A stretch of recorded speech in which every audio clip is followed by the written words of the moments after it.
नमस्कार प्यारे साथियों, स्वागत है आप सभी का एक बार फिर से आपके अपने YouTube चैनल पर। तो साथियों, आज योगेश्वर दत्त जी के पास आए थे। सबसे पहले तो मुद्दा उठा एडवर्टाइजमेंट 11/2019 12/2019 EWS को लेकर। तो यहाँ पर कुछ साथी ESP एलिजिबल स्पोर्ट्स पर्सन जो ग्रुप डी के कैंडिडेट हैं, जेई वाले भी हैं, क्लर्क वाले भी, इनका मुद्दा है काफ़ी हाईकोर्ट के अंदर डबल बेंच में चैलेंज है। 4 तारीख को सुनवाई थी, अब इनकी 7 तारीख को हियरिंग है। तो अपनी एक मांग लेकर आए थे, क्योंकि योगेश्वर दत्त जी भाई जी पहलवान है, खुद खेल से जुड़े हुए हैं, वो इनकी पीड़ा को समझते हैं। तो उनसे मिले, बातचीत हुई, क्या इनको आश्वासन मिला है, साथ ही इनसे मिलकर बात करेंगे। नमस्कार भाई साहब।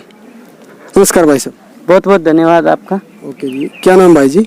हाँ, मैं मुकेश जमाल हूँ और जो हमारे साथी हैं ये सभी स्पोर्ट्स कोटे से ग्रुप डी 18,000 की भर्ती थी, उसमें 1518 खिलाड़ी वो हैं।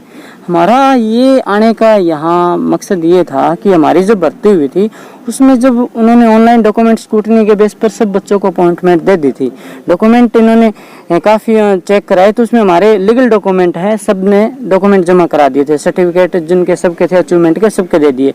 हमें गवर्नमेंट ने सेलेक्ट कर लिया। सेलेक्ट करने के बाद जब हम 18 महीने से जॉब अच्छे से कर रहे थे तो सरकार अपनी पॉलिसी का डंगा डालने लग गई। तो देखो, इसमें हम पॉलिसी का हम क्या करें, जिस दिन जो खिलाड़ी खेला वो उस दिन के अंडर कवर होता है, पॉलिसी ये कहती है। ठीक है जी, ये अपनी पॉलिसी लेके आगे 25/5/18 उसको कहते हैं कि आप 25/5/18 के अंदर होते हो तो अब हम आपको रखेंगे, अदरवाइज नहीं। 25/5/18 एक ऐसी पॉलिसी है जिसके अंदर अंतर्राष्ट्रीय या राष्ट्रीय के अबो खिलाड़ी कवर होते हैं। हम तो डिस्ट्रिक्ट में खेले हैं, कोई स्टेट में खेला है, कोई नेशनल पार्टिसिपेट, इस तरह के सारे खिलाड़ी हैं। हमने रिटर्न क्लियर किया, हमने जब खेल खेला उसके बाद हम ग्रेडेशन बनवाई, या कुछ साथियों की रह गई थी, वो सरकार की टेक्निकल खामी थी, हमारी नहीं थी, हमारे साथियों की बनाई नहीं थी। हमने रिटर्न क्लियर किया, रिटर्न क्लियर करके जॉब लग गए। सरकार अब अड़ंगा अड़ाने लग रही थी। सिंगल बैच में हम गए तो रितु बेरी की अदालत ने हमें क्वालिफाई कर दिया, अभी नो प्रॉब्लम, आप जॉब के अंदर रहोगे। हमारी ज्वाइनिंग कुछ की रुकी हुई थी, अब सब बच्चे ऑलरेडी ज्वाइन हो गए हैं, कुछ इक्के दुक्के हैं, हम सरकार से चाहते हैं उनको भी ज्वाइन कराए।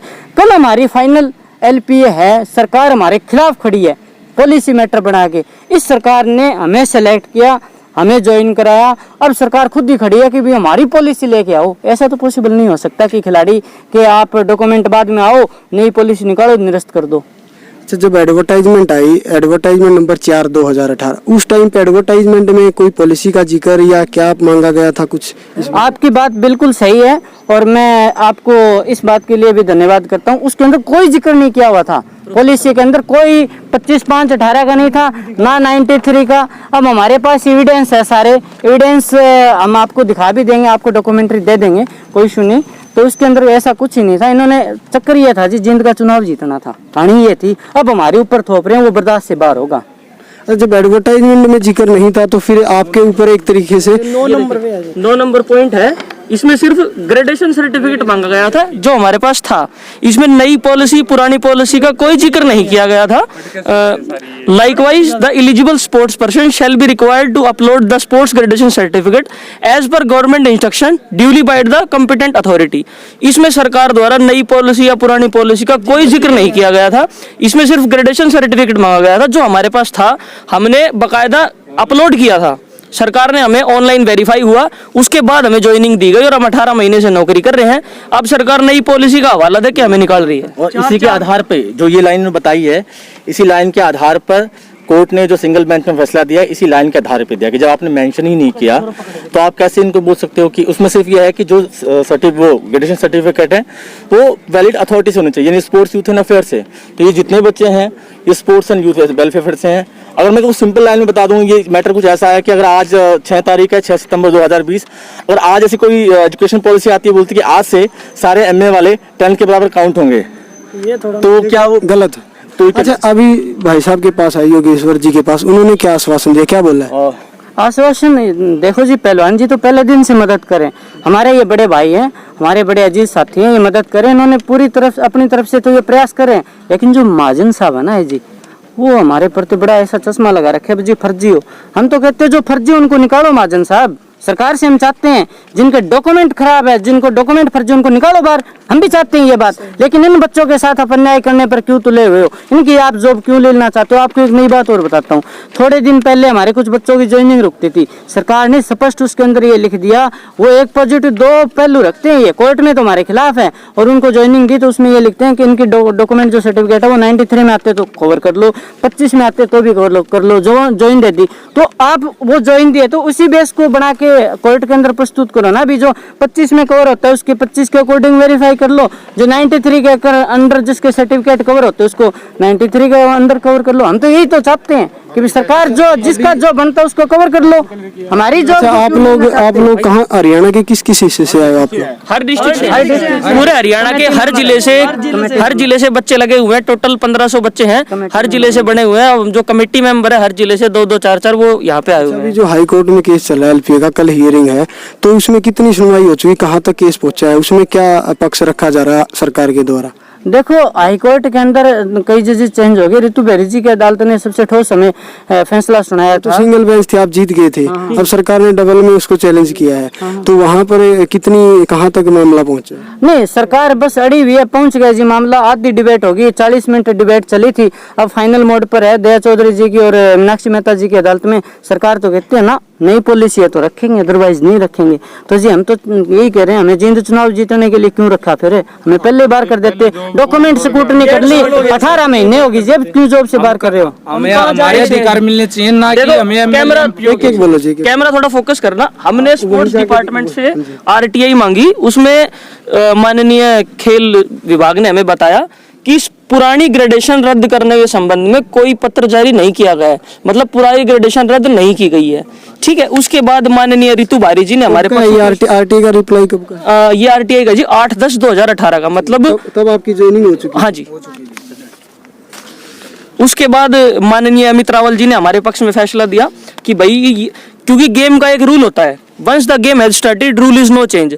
तो कोर्ट ने ये कहा कि जब ये बच्चे जिस टाइम खेले थे उस टाइम कौन सी पॉलिसी एग्जिस्ट करती थी, तो उस टाइम जब हम खेले थे 2005, 6, 7, 8, 9, 10, मतलब पॉलिसी बदलने से पहले हम खेले हैं, तो उस लिए हमें 93 पॉलिसी में कवर किया जाए, क्योंकि जिस टाइम हम खेले थे उस टाइम 93 पॉलिसी एग्जिस्ट करती थी, तो हमें उस पॉलिसी में कंसीडर किया जाए। हम ये कहते हैं आज कोई पॉलिसी बन गई तो वो आज से बाद वालों पे लागू होगी, ना कि आज से पहले वालों पे। जैसे जब मैं पढ़ता था, मैंने 10th करी थी सेमेस्टर सिस्टम से, मेरे 10th करने के बाद सेमेस्टर सिस्टम चेंज हो गया था, सरकार ने एनुअल पेपर लेना शुरू कर दिया था एक बार। क्या मेरी वो 10th की सर्टिफिकेट रद्द हो जाएगी? मैं 10th दोबारा करूंगा? नहीं कोई पॉलिसी जो बनती है वो आज से आगे वाले बच्चों पे लागू हो, ना कि आज से पहले वालों पे। सरकार ने 25/5/18 को पॉलिसी बनाई, 25/5/18 के बाद जो खेले हैं सरकार उन पे वो लागू करे। सबसे बड़ा सबूत मैं देता हूँ, इसका सबसे बड़ी देखिए 25/5/2018 को ये पॉलिसी आई स्पोर्ट्स की, और उससे पहले कॉमन जो ग्रुप 4th क्लास है उसके सर्विस रूल आए मार्च में, यानी 2 महीने का फर्क है। और उसमें मार्च के जो कॉमन सर्विस रूल है उसमें साफ लिखा हुआ है कि ये सिर्फ उन पे लागू होगी जो इस तारीख के बाद 4th क्लास बने हैं। तो ये जब स्पोर्ट्स पॉलिसी जब 2 महीने बाद आई है तो ये लाइन लिखने में क्या दिक्कत थी? आप रेट्रोस्पेक्टिव, आप थॉमस एडिसन को न्यूटन से कैसे कंपेयर कर सकते हो?